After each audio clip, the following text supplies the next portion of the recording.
Hello, and welcome to part one on our lecture series on the Reformation here at Learning the Social Sciences.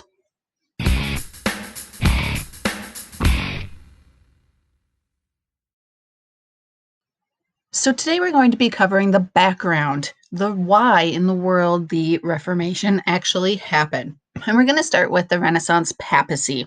So the Renaissance Papacies deal with the popes from around 1417 all the way through Pope Leo X, the one who was in charge when Martin Luther posted his 95 Theses and the Reformation began.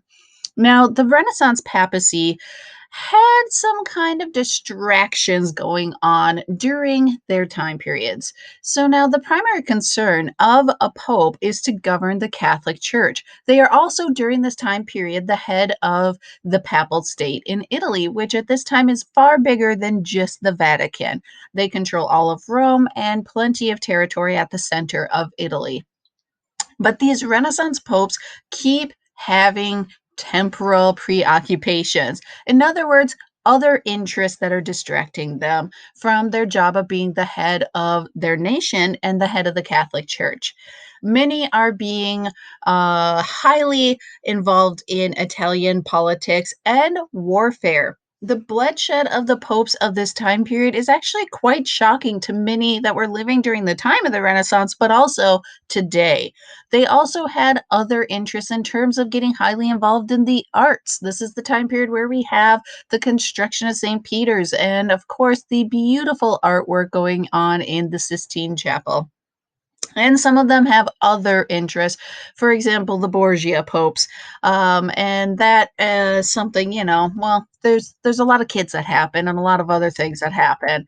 A lot of mistresses. So preoccupations that you don't think a pope should be having. So going into some specifics with the popes, we have Pope Julius II, aka the Warrior Pope. That's his nickname, the Warrior Pope.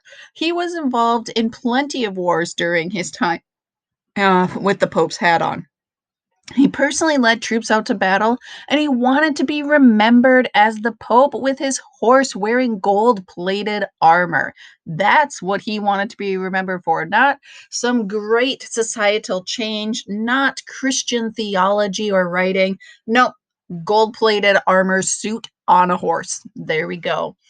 Pope Sixtus the Fourth made five of his nephews cardinals, thus giving a very good definition for what nepotism is. Well, there you go. He's appointing five nephews to the position of cardinalship. Well, there's that inside job right there for how you got the job. Alexander the Sixth, the Borgia Pope, appointed a son, a nephew, and the brother of his mistress also to the cardinalate, which is also showing that nepotism, that appointing of family members and friends to high positions within power. There's that definition coming right up again. Now, in terms of the time period, the popes were great patrons of the arts and science, but they also just had these other distractions. For example, Pope Alexander the Sixth had his children, yes, a pope with children, his daughter and three sons, maybe two sons. It's a little difficult with Lucretia because we don't necessarily know who the father of Lucretia's son is. Is the father somebody from outside the family? Is it maybe one of Pope Alexander's sons being the father? Or is it actually Pope Alexander himself being the father of his daughter's son? Eek. Moving on. The popes are an issue for what is going on and what is going to be the start of the Reformation. We also have Northern Renaissance humanism coming in. We have people going and improving themselves through education, and they want to be educated. They are jumping into classical and Christian sources, and this is a time period where the Bible is not openly accessible to all, and people want to have the Bible openly accessible to all. We have Christian humanists that believe that change needs to happen within society and that they must first change human beings. So let's jump into some of these early reformers and who are they? We've John Wycliff in England, who was a scholar that taught at Oxford and insisted that the Bible was the only true source of Christian doctrine. And so he would go out and help the masses by translating the Bible into English. You can go and look it up. You can go onto various websites and look at his translation. It's not the best 100% translation because he doesn't go and put in the time and effort of, say, Martin Luther or other future biblical scholars, but it's a translation. He also rejected the authority of the popes. He thought that the popes were unholy and did not need to be obeyed during his time period. And he de emphasized Christian and church rituals coming from the Catholic Church. And he also definitely criticized the wealth of the Catholic Church. Another early reformer was John Huss, or Jan Hus, from Bohemia, who was a teacher at the University of Prague. And he also called for the Catholic Church to reform by eliminating the corruption of the clergy, reducing the excessive powers of the Pope. And, he kind of went as far as calling the Pope an antichrist. That's not making a friend of the papacy. And so he was summoned to the Council of Constance in Rome for a trial. And he said, I'm not coming unless you give me safe passage to and from. And they said, okay, we will do that. And they had him show up, put him on trial, condemned him, and they burnt him at the stake in 1415 in Rome. Guess you need to verify that, it's to, from, and while in Rome. Oops. But that actually started a major rebellion back at home in Bohemia of people being very angry about Jan Hus being killed in Rome. And this will be something that the main reformer for the start of the Reformation, Martin Luther, will definitely be thinking about when he is told to come to Rome for a trial. Another pre reformer is Erasmus. He was a Dutch born scholar, and he is probably the most influential of all the Christian humanists. Now, he was somebody that was in a monastery, but he left it to travel throughout Europe. He visited France, Italy, Germany, England, and then ended up in Switzerland. And he wrote various writings, but the Handbook of the Christian Knight is one where he, wrote about the preoccupation with religion and came up with his philosophy of Christ. And he has other writings also that deal with Christian humanist topics. He focused on the simplicity of the early church during the age of the Renaissance. And he, like Wycliffe and like Jan Hus, de-emphasized the external forms of religion. He was talking that we don't need to emphasize so much the seven sacraments of the Catholic Church, pilgrimages, we don't need to go do these all the time, fast, the veneration of saints, and the veneration of relics. A relic being something like, for example, the bone of one of the 12 disciples. And he made common sense criticisms of the abuses of the church and the corruption that was going on at the time. And so, just an excerpt that Erasmus wrote, many of the monks work so hard at protocols and at traditional fastidiousness that they think one heaven hardly a suitable reward for their labors, never recalling, however, that the time will come when Christ will demand a reckoning of that which he had prescribed, namely charity, and that he will hold their deeds of little account. One monk will then exhibit his belly filled with every kind of fish. Another will profess knowledge of over 100 hymns.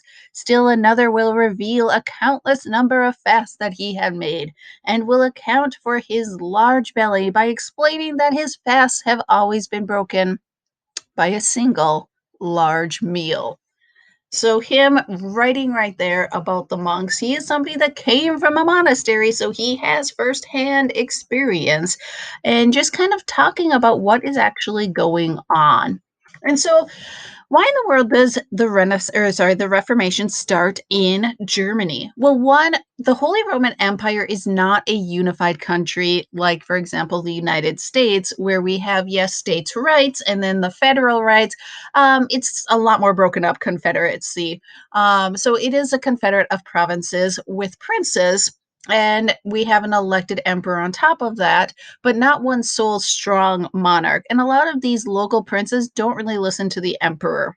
And so it's difficult for the emperor to have power there, and it's even more difficult for the pope to impose any authority on this region. We also have a lot of northern merchants that are super angry about the taxes and tithes going to Rome. They want German money for the German church. They do not want German money for Rome. They want German money for the German church. We also have a Christian humanist philosophy coming out. We see that with Erasmus, but with others that are writing within Germany. And we have that breakdown of society due to the plague and just this confusion going on after the Great Schism. And we now have something else that Luther is going to be utilizing and others, the printing press, to go out and spread new teachings. So, the church in Germany, we have priests and monks being poorly educated. Some were married, some are gambling and drinking. They don't know the Bible because they haven't actually read the Bible. They haven't actually been given access to the Bible.